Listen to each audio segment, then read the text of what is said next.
হলি recipe.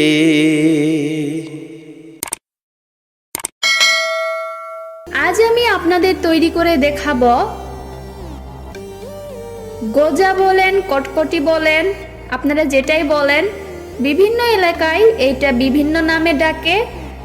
তো সেটাই আজ আমি সঠিক উপকরণ দিয়ে পারফেক্ট তৈরি করতে হয় কিভাবে সেটাই দেখাবো।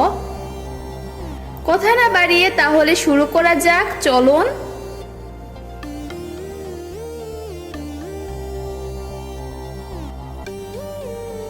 প্রথমে আমি একটা ছাঁকনির উপর নিয়ে নিচ্ছি ময়দা। আমি এখানে 3 কাপ ময়দা নিয়েছি।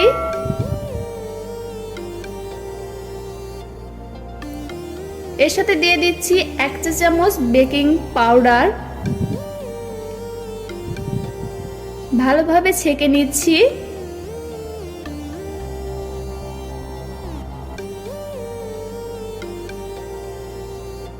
অবশিষ্ট অংশগুলো ফেলে দিলাম। এর সাথে দিয়ে দিচ্ছি কালি জিরে 1 চা চামচ, দিয়ে দিচ্ছি লবণ স্বাদমতো, দিয়ে দিচ্ছি সয়াবিন তেল,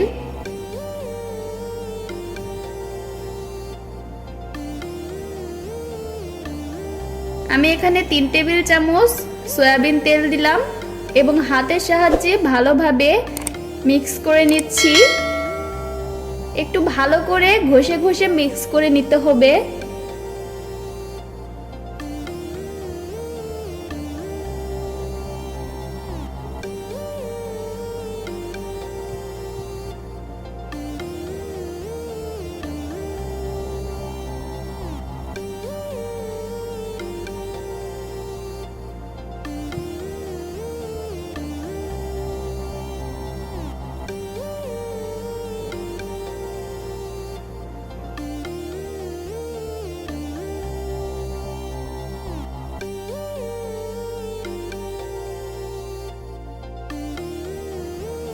এই যে মিক্স করার পর এরকম হয়েছে। হাতের মুঠোতে নিলে যেন দোলা পেকে যায় এমন অবস্থায় করতে হবে এবং সাথে সাথে পানি দিচ্ছি। পরিমাণ মতো পানি দিয়ে আমি একটা ড্র তৈরি করে নিচ্ছি।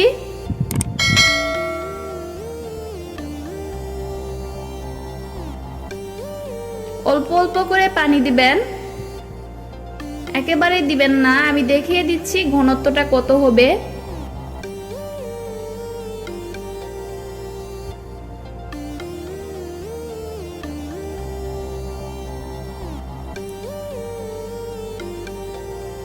আমরা রেগুলার যে রুটি পরোটা খেয়ে থাকি ঠিক তেমনই একটা ড্র হবে।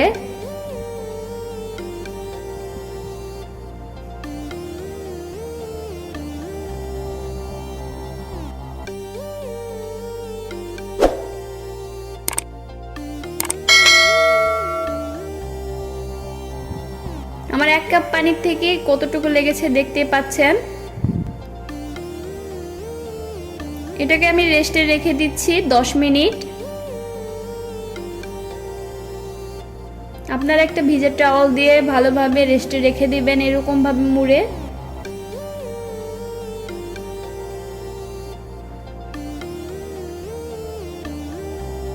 ফিরলাম 10 মিনিট পর। ডোটা অনেক সফট হয়ে এসেছে। আমি একদম নিচে নামিয়ে নিলাম এবং হাতের সাহায্যে একটু ডাবিয়ে ডাবিয়ে মিক্স করে নিচ্ছি।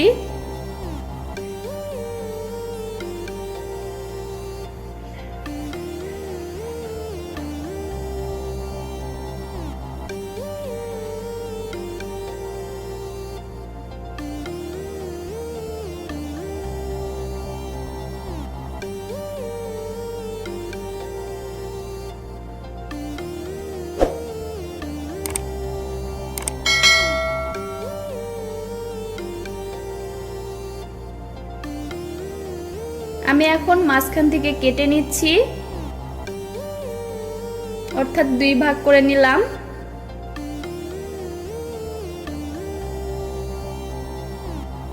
একটা আমি আবারও সেই ভিজে টাওয়াল দিয়ে মুড়িয়ে রেখে দিচ্ছি এক সাইডে।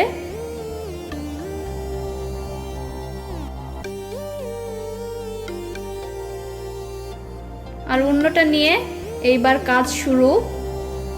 আমি একটা বেলুনি দিয়ে ভালোভাবে একটা রুটির শেপ তৈরি করে নিচ্ছি। এইভাবে সব দিক থেকে মুড়িয়ে মুড়িয়ে আবারও একটা লম্বা টাইপ করে নিচ্ছি।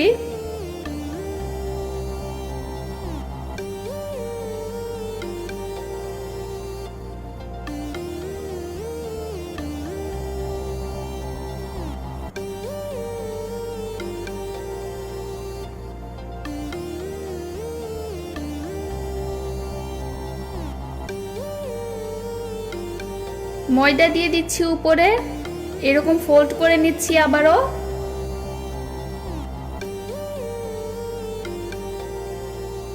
সামান্য একটু তেল দিয়ে দিলাম এই পর্যায়ে। আবারও বেলুনি দিয়ে ভালোভাবে বেলছি।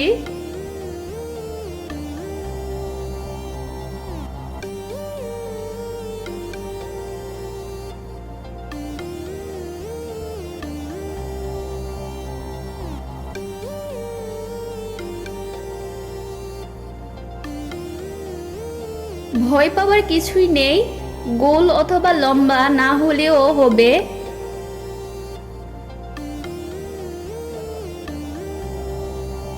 এটা বেলা খুব একটা কঠিন।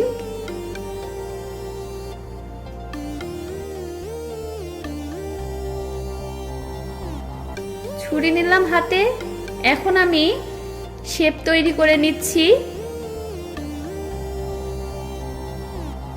আমি এইভাবে কেটে নিয়ে চারকোনা ভাবে শেপ তৈরি করে নিচ্ছি।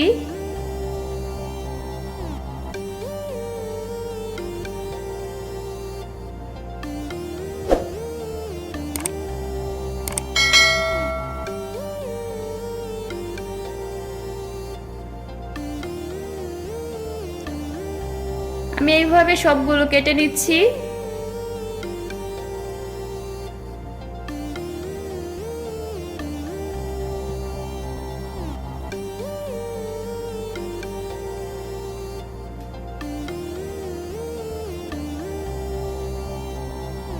এই যে দেখেন আমার সবগুলো কেটে নেওয়া হয়ে গেছে, অর্থাৎ তৈরি।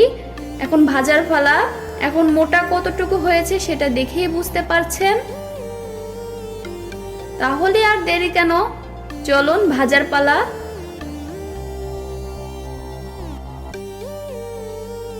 এখানে কড়াই বসিয়ে দিয়েছি, আগে থেকেই তেলটা হালকা মিডিয়াম গরম করে নিয়েছি। আর অবশ্যই এখানে আপনাদের লক্ষ্য রাখতে হবে যেন তেলটা হালকা মিডিয়াম গরমই থাকে।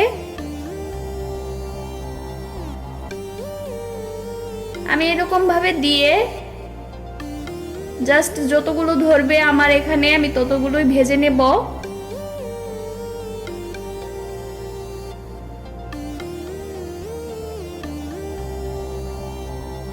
আমি আবারও বলছি, এখানে অবশ্যই এই দিকটা লক্ষ্য রাখতে হবে যাতে তেলটা একদম হালকা গরম থাকে।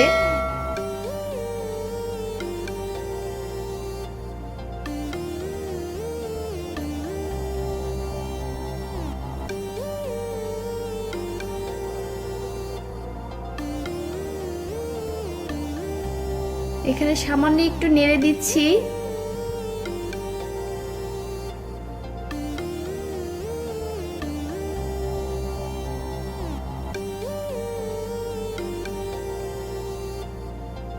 একটু সময় ধরে ধৈর্য সহকারে ভাজতে হবে।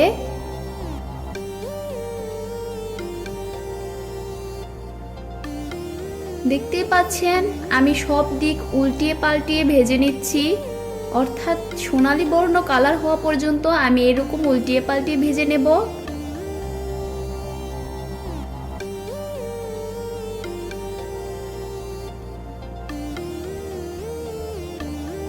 এই যে হালকা সোনালী বর্ণ চলে এসেছে। আমি অনেকক্ষণ ধরেই এইটা উল্টিয়ে পাল্টিয়ে ভেজে নিয়েছি, এখন তুলে নেওয়ার পালা। সবগুলোই আমি তুলে নিচ্ছি। এরকম ভাবে আমি সবগুলোই ভেজে নেব।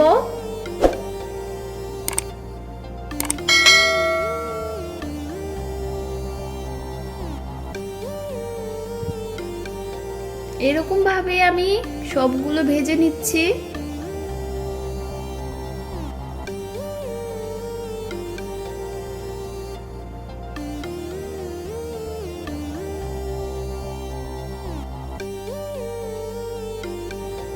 এখন চিনিতে ডুবানোর পালা। তো আমি সবগুলোই ঠান্ডা করে নিয়েছি, একদম ঠান্ডা করে নিয়েছি, কারণ আমি গরম শিরাতে ডুবাবো। আর দেখতেই পাচ্ছেন কতটা সুন্দর হয়েছে, ফুলে এরকম সাইডের অংশটা ফেটে গিয়েছে।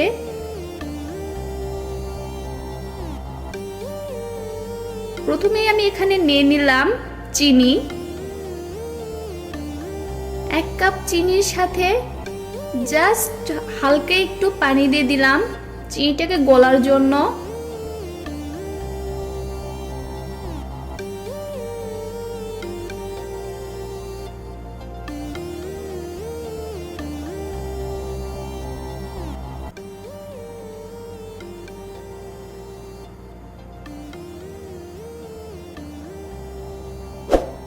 চিনিটা একদম গলে যাওয়া পর্যন্ত অপেক্ষা করব। এই যে দেখতে পাচ্ছেন চিনিগুলো গলে গিয়েছে।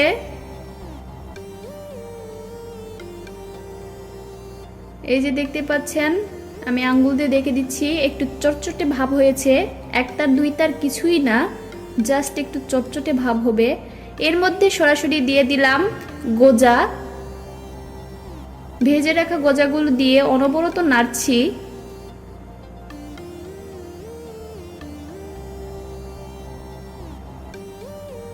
চুলার আঁচটা কিন্তু অনই আছে। এই পর্যায়ে চুলার আঁচটা অফ করে দিতে হবে এবং অনবরতই নাড়তে হবে, নাড়া বন্ধ করা যাবে না। নাড়তে নাড়তে দেখতে পাচ্ছেন এরকম হয়ে এসেছে, চিনিগুলো সব গজার গায়ে লেগে গিয়েছে। আমার গজা সব রেডি, এখন পরিবেশনের পালা।